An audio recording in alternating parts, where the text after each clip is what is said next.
ഈശോ മിശിഹായ്ക്ക് സ്തുതിയായിരിക്കട്ടെ. അത്യുന്നതങ്ങളിൽ ദൈവത്തിന് സ്തുതി, ഭൂമിയിൽ സന്മനസ്സുള്ളവർക്ക് സമാധാനം.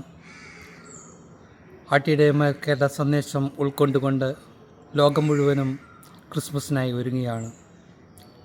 ദീപാലങ്കാരങ്ങളും നക്ഷത്രങ്ങളുമായി ഭവനങ്ങളിലും തെരുവീഥികളിലും നിറയുമ്പോൾ നമ്മുടെ ഹൃദയത്തിൽ ഈശോ വന്ന് ജനിക്കുവാൻ നമ്മൾ തക്കവിധത്തിൽ നമ്മൾ ഒരുങ്ങുന്നുണ്ടോ എന്ന് നമുക്ക് ചിന്തിക്കാം. വിശുദ്ധ വിചാരങ്ങളോടുകൂടി മുന്നോട്ട് പോകുവാൻ, വിശുദ്ധിയോടെ ജീവിക്കുവാൻ, ഹൃദയവിശുദ്ധിയുള്ളവർ ദൈവത്തെ കാണും എന്നരുളി ചെയ്ത ദൈവത്തിൻ്റെ വചനം ഉൾക്കൊണ്ടുകൊണ്ട് മുന്നോട്ടുള്ള ജീവിതം നയിക്കുവാൻ നമുക്ക് പരിശ്രമിക്കാം. പൂജ്യരാജാക്കന്മാർ, ജ്ഞാനികൾ ഈശോയെ കണ്ടുമുട്ടിയത് നക്ഷത്രത്തെ മുന്നിൽ കണ്ടുകൊണ്ട് മുന്നോട്ട് പോയപ്പോൾ അവരെ പോലെ നമുക്കും നക്ഷത്രത്തെ മുന്നിൽ കണ്ടുകൊണ്ട് മുന്നോട്ട് പോകാൻ നമുക്ക് പരിശ്രമിക്കാം. നമ്മുടെ ജീവിതം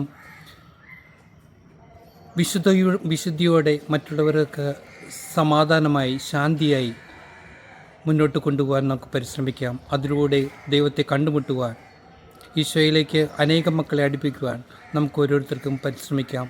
അതിനുള്ള കൃപയ്ക്കായി പ്രാർത്ഥിക്കാം. ദൈവം എല്ലാവരെയും അനുഗ്രഹിക്കട്ടെ. എല്ലാവർക്കും ക്രിസ്മസിൻ്റെയും പുതുവത്സരത്തിൻ്റെയും എല്ലാ ആശംസകളും പ്രാർത്ഥനകളും നേർന്നുകൊണ്ട് നിർത്തുന്നു. ദൈവം അനുഗ്രഹിക്കട്ടെ.